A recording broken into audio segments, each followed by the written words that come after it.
Bismillahirrahmanirrahim. Assalamualaikum warahmatullahi wabarakatuh.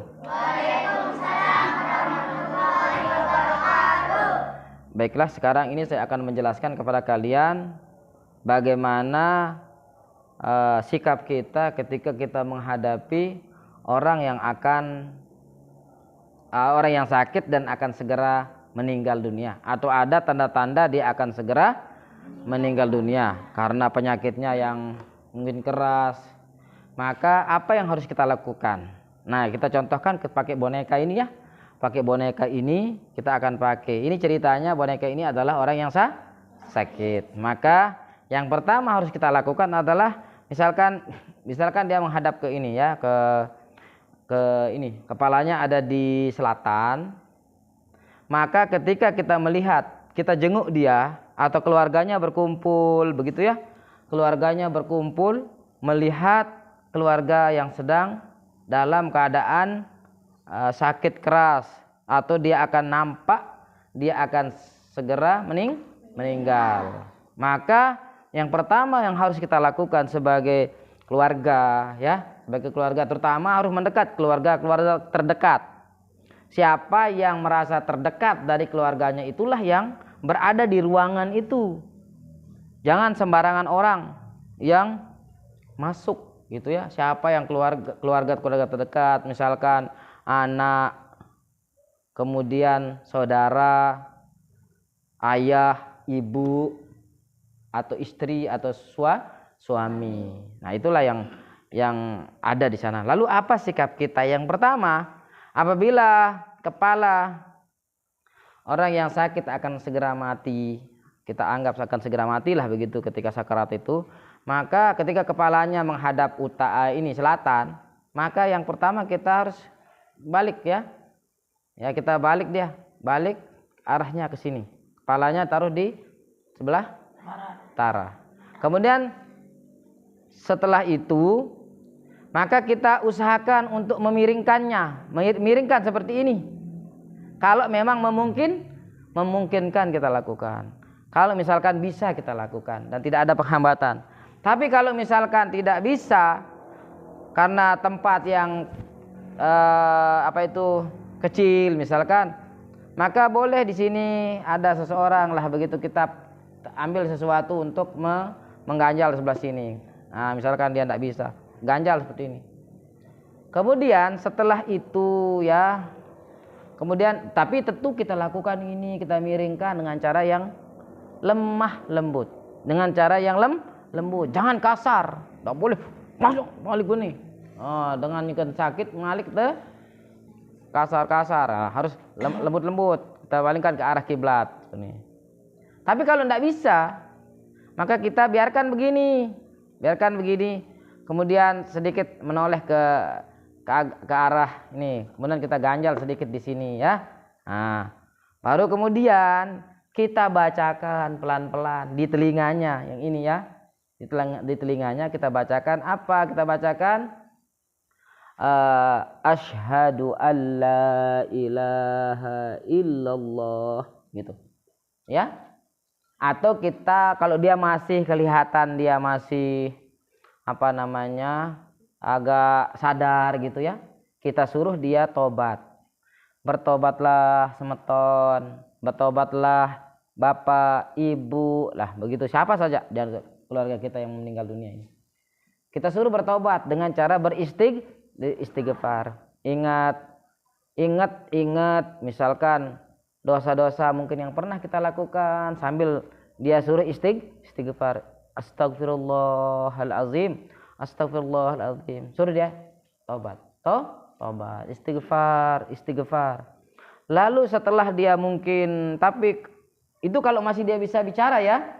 Lagu amanah dia tahu ngeraos, maka kita pelan-pelan di telinganya ini kita bacakan syahadat atau asyhadu alla ilaha illallah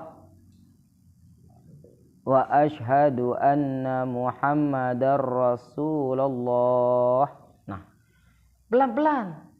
Terus jangan diam, jangan lanjutkan.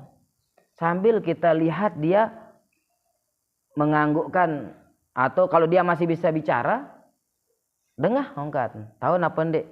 Lagu aman ndek wangkan tahu ngeraos, sekedar ngangguan doang. Nah, asyhadu alla ilaha. Dia ndek sering-sering, jangan terlalu sering-sering. Misalkan asyhadu alla ilaha illallah, asyhadu anna Muhammadar Rasulullah, asyhadu alla ilaha illallah, asyhadu anna Muhammadar Rasulullah. Jangan terlalu sering ya. Cukup sekali saja dengan lembut. Asyhadu alla ilaha illallah wa asyhadu anna Muhammadar Rasulullah. Ucapan yongkat ina yongkat ama. Asyhadu alla ilaha illallah wa asyhadu anna Muhammadar Rasulullah. Nah, menarak ruan ngeruit maten, misal dia mantau ngeraos, tapi kalau masih dia bisa ngeraos, asyhadu alla ilaha illallah, misal longkat, wa asyhadu anna Muhammadar Rasulullah. Sudah, enggak usah dituntun lagi. Adik-an agar kalimat yang terakhir yang keluar itu adalah asyhadu alla ilaha illallah wa asyhadu anna Muhammadar Rasulullah. Enggak usah dituntun lagi. Tapi kalau dia bicara lagi, misalkan anak, meleng misal, Malik tuntun asyhadu alla ilaha illallah, agar kalimat terakhir yang dia ucapkan itu adalah asyhadu alla ilaha illallah. Atau kalau tidak bisa dia lengkap, itu cukup dia mengatakan Allah. Atau dia menganggukkan kepala. Nah, kemudian misal sambil kemudian ada satu orang lah diantaranya itu membacakan surah Yasin dengan cara lembut, karena orang yang sedang mau meninggal dunia itu sedang berada pada keadaan yang sangat luar biasa sulitnya. Di sana ada goncangan, godaan. Makanya kata Imam Hanafi mengatakan aksaru ma yaslubul iman waqtan naz'i.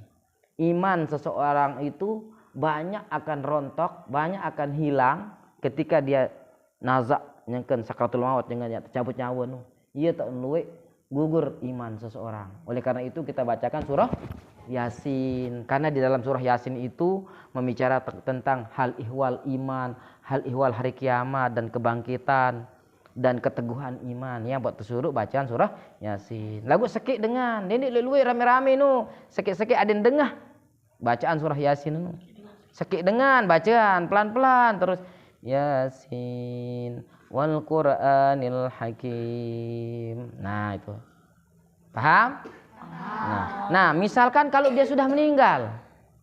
Kalau dia sudah meninggal dunia, maka dianjurkan untuk menutup matanya. Kebetulan matanya ini dia terbuka, maka kita tutuplah matanya dengan halus.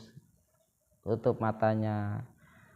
Ya, tutup matanya. Setelah kita tutup matanya, kemudian kita persendiannya kalau ada yang bengkok segera kita luruskan. Dengan lembut, tangannya misalkan ada yang bengkok kita luruskan. Kakinya ada yang bengkok. Kita pelan-pelan tapi dengan pelan. Setelah itu baru kemudian kita buka pakaiannya.